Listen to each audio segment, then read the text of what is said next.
Assalamualaikum warahmatullahi wabarakatuh. Halo teman-teman, kembali lagi di video belajar biologi bareng Kak Sarah. Kali ini kita akan belajar tentang gerak pada tumbuhan. Gerak pada tumbuhan itu dibagi menjadi 3. Yang pertama adalah tropisme, lalu nasti, dan yang ketiga adalah taksis. Kita bahas satu-satu ya. Yang pertama tropisme. Tropisme adalah gerakan sebagian dari tumbuhan mendekati atau menjauhi rangsang. Tropisme ini asal katanya adalah tropos, yaitu artinya berbalik atau mengikuti arah. Jadi di sini kata kuncinya adalah sebagian dari tumbuhan dipengaruhi oleh arah rangsangan. Kalau teman-teman perhatikan, pohon yang ada di sekitar teman-teman itu rantingnya selalu tumbuh ke arah datangnya cahaya matahari. Ini yang disebut dengan fototropisme. Foto artinya cahaya, tropisme artinya gerakan yang dipengaruhi oleh arah rangsang. Berarti fototropisme ini gerakan tanaman yang dipengaruhi oleh arah cahaya. Kalau teman-teman taruh potnya itu mendatar, batangnya tetap akan tumbuh ke arah matahari. Ini yang disebut fototropisme. Sekarang kalau teman-teman perhatikan, akar dari tumbuhan itu tumbuhnya ke arah bumi. Ini yang kita sebut dengan gravitropisme atau geotropisme. Geo artinya bumi. Sekarang, jika arah gerakannya itu mendekati rangsang, gerakan itu adalah gerakan tropisme positif. Jadi gerakan akar adalah gerakan geotropisme positif. Sedangkan akar ini kan menjauhi cahaya, berarti akar ini adalah gerakan fototropisme negatif. Begitu pula dengan gerakan pada batang tanaman, karena dia mendekati cahaya, jadi kita bilang dia gerakan fototropisme positif. Nah, karena dia menjauhi bumi, berarti dia geotropisme negatif. Nah, selain fototropisme dan geotropisme, gerakan lain yang termasuk tropisme adalah hidrotropisme. Hidrotropisme adalah gerakan yang stimulusnya adalah air atau hidro. Lalu yang keempat adalah kemotropisme. Nah, kalau yang ini jenis stimulusnya adalah zat kimia atau kemo. Yang terakhir adalah tikmotropisme. Jenis stimulusnya berupa sentuhan atau kontak. Kalau teman-teman meletakkan sebatang kayu di dekat tanaman merambat, mereka akan tumbuh melilit kayu tersebut. Oke, sekarang kita masuk ke bagian kedua ya, yaitu gerakan nasti. Gerakan nasti adalah gerakan sebagian dari tumbuhan yang tidak dipengaruhi oleh arah datangnya rangsangan. Jadi mau arah rangsangannya dari depan, dari belakang, dari kanan, dari kiri, itu tidak mempengaruhi gerakan tumbuhan itu. Apa aja sekarang yang termasuk gerakan nasti? Yang pertama adalah fotonasti. Ya, seperti namanya ya, berarti stimulusnya di sini adalah cahaya atau foton. Apa aja contoh gerakan fotonasti? Contohnya adalah tanaman Mirabilis jalapa. Nah, ini teman-teman Kak Sarah ingetin ya. Jadi kalau teman-teman menulis nama latin dari suatu spesies, jangan lupa huruf pertamanya harus kapital, dan kalau tidak bisa di italik harus di garis bawahi.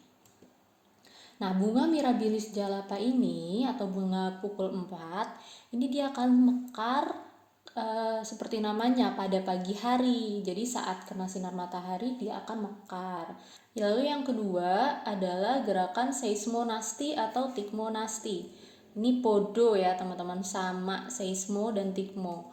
Seismo artinya getaran, tikmo artinya sentuhan atau kontak. Contohnya apa? Yang pertama contohnya, teman-teman pasti pernah main sama tanaman putri malu ya kan? Atau nama lainnya Mimosa pudica ya, jangan lupa di underline ya teman-teman ya untuk nama latin. Nah, ini ada video. Jadi kalau teman-teman sentuh daunnya, dia akan menutup, nggak dipengaruhi oleh arah dari rangsang tersebut. Nah, ini kenapa bisa terjadi penutupan daun Mimosa pudica? Karena tekanan turgor atau tekanan air yang ada pada daun itu seketika drop atau turun. Oke, balik lagi ya.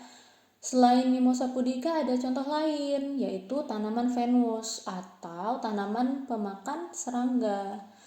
Nah, tanaman Venus ini kalau ada serangga yang hinggap, lebih dari 20 detik, maka dia akan bergerak menutup sehingga lalat atau serangga tersebut tidak bisa keluar dan menjadi makanan dari tanaman Venus. Nah, gerakan ini lebih seringnya disebut dengan haptonasti atau gerakan nasti yang distimulasi oleh serangga.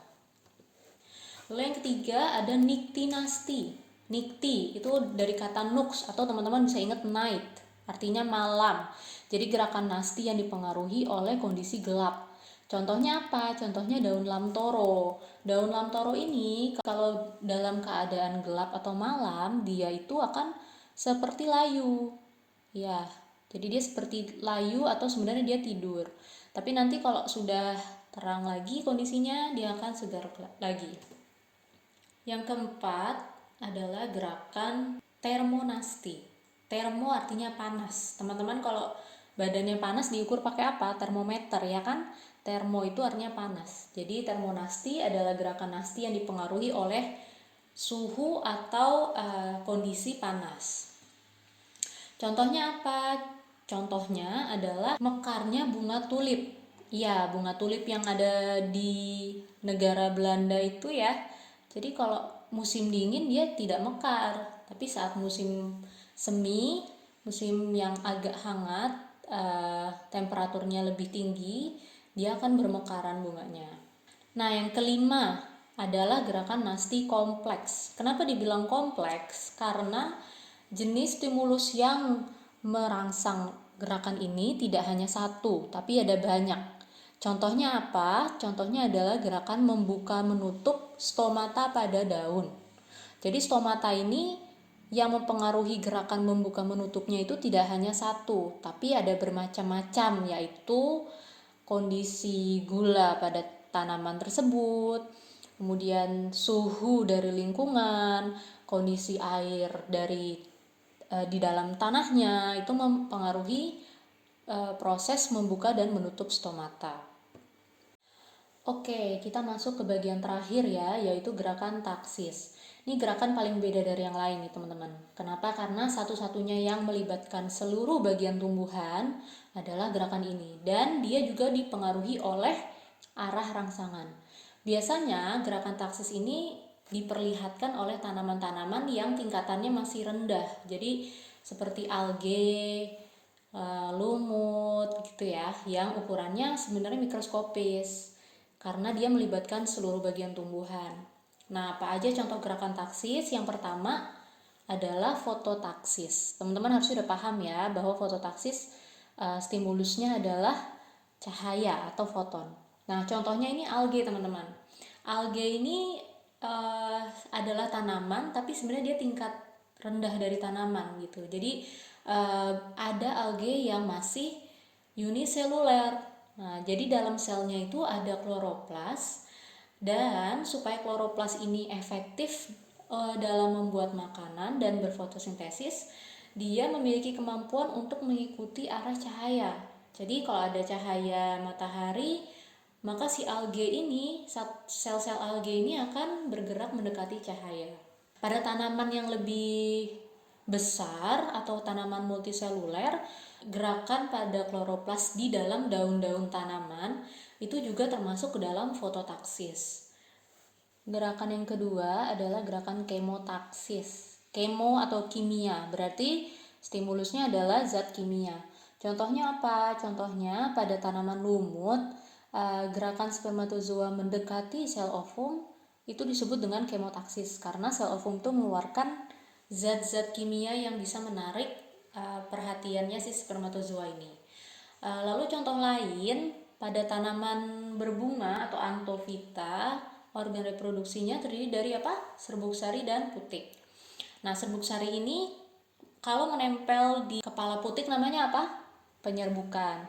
Nah, dari proses penyerbukan sampai proses pembuahan, serbuk sari ini akan membuat tunnel, terowongan menuju ke sel telur yang ada di dalam putik. Nah, proses pembuatan terowongan ini juga melibatkan zat kimia. Jadi ini juga termasuk ke dalam gerakan kemotaksis. Dan serbuk sari ini karena satu sel, seluruh bagian dari sel itu bergerak. Nah, ini kenapa disebutnya gerakan taksis, bukan gerakan tropisme.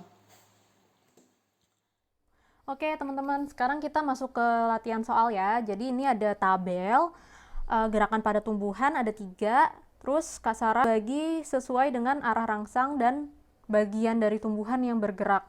Yang pertama tropisme dulu, yuk kita coba bahas. Tropisme tadi arah rangsangnya gimana? Ya, ada arahnya ya.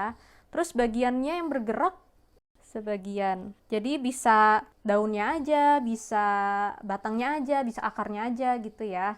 Nah, terus yang kedua nih, dia tidak dipengaruhi oleh arah rangsang. Namanya apa? Ya, nasti.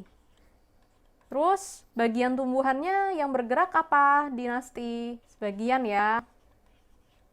Nah, yang terakhir nih, udah pasti tahu ya, bagian yang gerakan pada tumbuhan, di mana seluruh bagian tumbuhan tersebut berpindah, kita sebut dengan taksis. Nah, taksis dipengaruhi sama arah rangsang apa enggak? Dipengaruhi ya. Gitu.